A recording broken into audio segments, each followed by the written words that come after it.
the Huddersfield game was our first. I think they were second and we were third division from memory, and 23,000 in absolutely packed on a Saturday afternoon. We'd never experienced anything like that at all, and obviously we were going to be second best according to the press and so forth, but we weren't. And we comfortably beat Huddersfield. And it was a great atmosphere. And of course, that 23,000 squeezed into the ground made it a great atmosphere and made it very partisan. And I think maybe that just intimidated Huddersfield a bit, really. I remember the game more for picking up a dog at the start of the game. There was a dog ran on the field and nobody could catch it. So I went over and I sort of called it and made friends with it. And then I picked it up and I gave it to a policeman who was, can't remember his name now, he was always behind the goal. And they press took a photograph of it, and that appeared on the Football League Review about 2 weeks later. The photograph of this goalkeeper carrying a dog off the field. So that was just before the game started, and then of course the game got underway. And I'm trying to remember the score. Was it 3-2 in the end? It was 2-1 against Huddersfield. Beamish and Williams scored. And it was 2-0 against. Yeah, I remember Coventry. that. He scored a great goal. Yeah, he scored a great goal. Graham Williams did in that game. Yeah, right in the top corner. I can see it now at the Prenton Road end.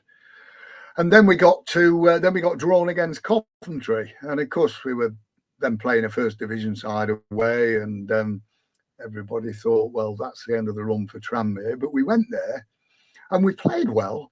And we held them to 0-0 till about 20 minutes from the end, I think it was. And then Coventry scored. And I think everybody thought, well, that's the end of that now, poor Tranmere. And then, it was right near the end. It must have been 2 minutes from the end. Alan Kingy, got the equaliser. And that was a replay back at Prenton Park, which, of course, everybody was looking forward to a first division side coming to Prenton Park in a replay. But once again, people thought, well, that's the end of it for Tranmere, despite the fact that if they beat Coventry, they've got to go to Goodison Park and play Everton. So, of course, everybody wanted us to get to Goodison Park, didn't they, to play Everton, because they were just across the water. And as the game went, we played really well, and I think we completely outplayed Coventry, and that was 2-0. And that was obviously a great night, mainly because the next game was Everton, and that was a real, it was a local derby, really. And of course, many of the fans that came to Tranmere on a Friday night were Everton fans, so of course they had to change back their allegiance then to their own club. But it was great to get. I mean, we were the giant killers that year. I think we got to the fifth round, and we were the lowest league club in the fifth round at the time, from memory. That Coventry game, you obviously kept a clean sheet in it, in a 2-0 victory. But you've said that it was a fairly comfortable, maybe not comfortable is not the right word, but you got a 2-0 victory that you thoroughly deserved. So was it a night where you were particularly busy, or was it a night where you actually didn't have that much to do? It was. I was busy, but not busy in the sense that I had to make great saves or anything. Take a few crosses, collect back passes. In those days, you could collect back passes and pace more. And they had 2 or 3 shots on goal, but nothing that troubled me greatly, because the defence played really well. And Coventry couldn't break us down. And of course, at the other end, was it George Yardley got the first goal? I think, was it George Yardley? I'm trying to think. It was George Yardley. George Yardley got the first, and Hudson got the second. Yes, that's right. Yeah, that's right. Yeah, and in the end, it was a comfortable win. By the time we got to 20 minutes from the end, I think everybody thought, well, that's it. They've won this game, because we did look the better side on the night. There was no question about that. So there was no fluke there. There were, as you've said, in excess of 20,000 in for the Huddersfield home game and the Coventry home game. There were nearly 33,000 at Highfield Road for the Coventry away game. What was Prenton Park like on those nights where it was packed to the rafters?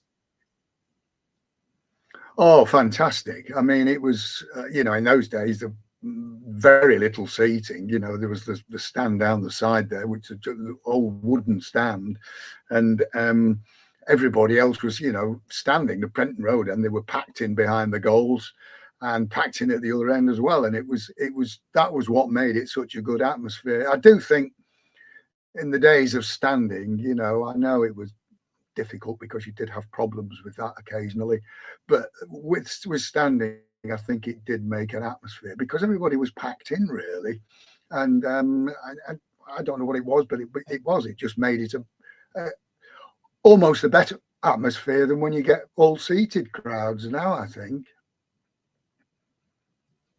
plenty of people who were experienced in those days would agree with story, you. You know, about that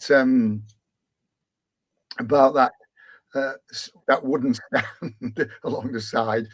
When I went back, years later, for Aston Villa, when I went down from West Brom to Villa, and we played up at Tranmere Rovers because Villa were then a third division side, albeit top of the league at the time.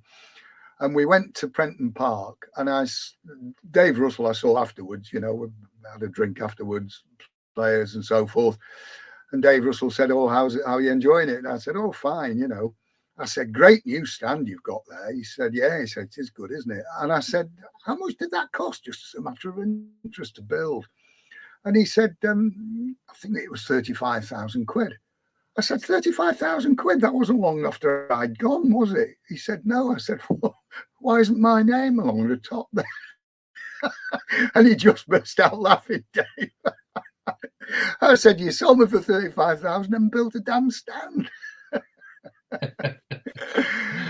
Yeah, I always remember that.